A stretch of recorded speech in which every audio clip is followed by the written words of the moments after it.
시활합형에서 21번 문제를 해보려고 해요. 아무래도 여기서부터 어려웠겠죠. 전형적인 문제가 나왔다고 볼 수가 있고요. 일단은 우변에 있는 걸 먼저 정리를 해보도록 할게요. 문제가 나오자마자 정리할 수 있는 것들은 최대한 정리를 해보는 게 맞지 않을까.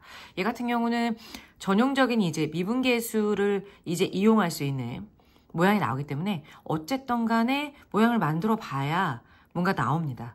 fx 마이너스 한 다음에 fk라고 놓으면 이 앞에 부분은 어차피 앞에가 리미트가 있는 상태고 x가 k로 가고 있기 때문에 여기다가 내가 만약에 k를 집어넣는다라고 하게 되면 EF, k가 일단 나오는 것이고 뒷부분 같은 경우는 굉장히 전형적인 미분계수 모양이 나올 수 있다. 일단 이게 우변의 극한값을 계산한 값이고요. 이 좌변 같은 경우는 그럼 우리가 어떤 식으로 정리가 될 것이냐. 일단은 분모가 0으로 가고 분자가 0으로 가는 거를 가지고 먼저 얘기를 할 수가 있을 것 같아.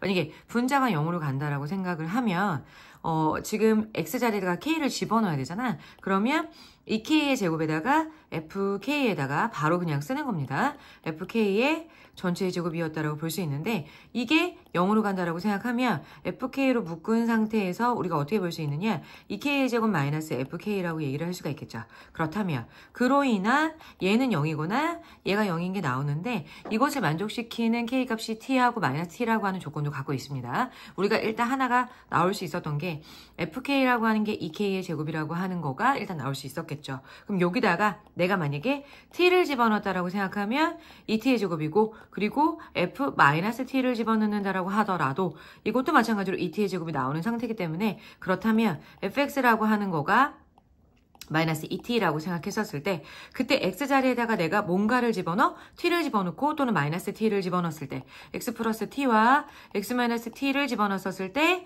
그러니까 2t의 제곱이 나올 수 있게끔 가능하게 만드는 모양을 만들려고 하는 거죠. 그죠? 그러면 여기 같은 경우는 최고 차이 계수가 1인 4차 함수이기 때문에 x제곱 플러스 ax 플러스 b라고 놔줄 수 있지 않을까라는 생각이 좀 들어요. 그래서 이것도 양쪽에 미분을 좀 해봐야겠죠. 우리가 미분계수에 관한 얘기도 계속 하고 있기 때문에 양쪽을 x에 관해서 미분한다라고 생각하면 f'x라고 하는 게 x에 관해서 미분되면 이 부분은 죽어버리는 것이고 얘도 미분을 빠르게 하기 위해서 살짝 정리를 한 다음에 두 개의 항이라고 생각해보고 곱미분을 한번 얘기를 해볼까 봐요.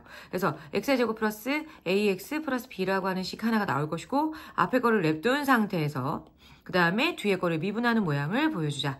그럼 이렇게 된다라고 생각했을 때 내가 마찬가지로 만약에 미분을 그러니까 x자리에다가 t를 집어넣었다라고 생각하면 뒷부분은 전체적으로 날아갈 것이고 이 t에다가 x자리에다가 t를 집어넣었으니까 at에다가 플러스 b가 나오는 모양인데 우리가 원래 식에서 봤었을 때 여기서 만약에 내가 미분을 한다라고 생각을 하면 어떤 모양이 나와야 된다? 4t 모양이 나와줘야겠죠. 그러면 4t가 나오려면 얘가 뭐가 나와야 된다? 얘가 2가 나와줘야 된다. 이렇게 볼 수가 있는데 내가 이제 t만 집어넣는 건 아니기 때문에 어떻게 돼야 될까요? 마이너스 t도 사실은 집어넣을 수 있는 상태가 될 수 있었겠죠. 그러면 만약에 마이너스 t를 집어넣어서 얘기를 한 다음에 마이너스 4t가 나오는데 여전히 얘가 2라고 하는 사실은 변함이 없기 때문에 이 부분이 t의 제곱 마이너스 at에다가 플러스 b라고 하는 부분이었겠죠. 그죠? 마이너스 t를 만약에 집어넣었다고 생각하면 근데 앞에가 여전히 이제 마이너스 2t가 나오니까 얘가 똑같이 2가 나오기 위해서는 어떠한 조건을 만족을 시켜야 되냐면 일단 a는 0이 나온다라고 보셔야 되는 게 맞을 것 같아. 두 개가 똑같이 2가 나온다라고 생각한다면 그로 인한 b값이라고 하는 게 2-t의 제곱이라고 하는 얘기로 할 수 있지 않을까. 그죠? 그러면 a가 일단 기본적으로 0이고 그 다음에 b가 2-t라고 생각을 한다면 식이 어떤 식으로 정리가 될 수 있을 것이냐. 그러면 요걸 이제 대입하는 거를 이제 한번 해봐야겠죠. 그래서 어떻게 모양이 나오느냐. x 플러스 t하고 x 마이너스 t에 대해서 이게 x의 제곱에다가 a가 없으니까 b 대신에 2-t의 제곱이 나오는 모양이 될 수가 있었겠죠.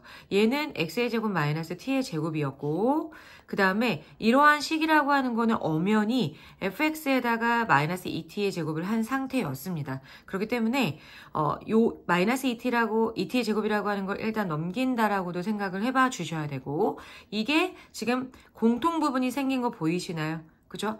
얘를 내가 만약에 a라고 생각을 한다면 a에다가 a 플러스 2가 되고 그 다음에 마이너스 2t의 제곱이 플러스 2t의 제곱으로 넘어가는 상태가 되고 그 다음에 a의 제곱에다가 플러스 2a에다가 반의 제곱 플러스 1 해주시고 그 다음에 마이너스 1을 해준다라고 생각을 하면 이거는 엄연히 a 플러스 1 전체의 제곱이 나올 것이고 그러한 a라고 하는 모양이 x의 제곱 마이너스 t의 제곱에다가 플러스 1의 전체의 제곱이 나오고 이 t의 제곱 마이너스 1이 나오더라. 그럼 내가 여기서 이제 이용을 해야 될 건 뭐냐면 선생님이 이용을 안 한 건 하나가 있습니다. 최소값이 17이다라고 하는 조건이 나오겠죠. 그러면 최소값이라고 하는 건 완전제곱식이 나온 형태이기 때문에 이 부분이 17이 나와줘야 되고 그러면 이 t의 제곱이라고 하는 게 18이 나오고 t의 제곱이 9가 나오기 때문에 t라고 하는 거에 값이 뭐가 나온다? 3이라고 하는 값이 나오더라. 이렇게 볼 수 있겠죠. 그럼 내가 t라고 하는 부분을 3을 대입해서 여기로 위에다가 대입을 한다면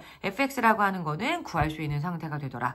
그러니까 이 문제에서 중요한 거는 어떻게 문자를 제대로 사용하느냐, 문자를 실수 없이 사용할 수 있느냐, x하고 t에 대해서 조심스럽게 사용하셔서 여기까지 결론을 내시면 fx라고 하는 거는 비교적 수월하게 구할 수 있는 문제였다.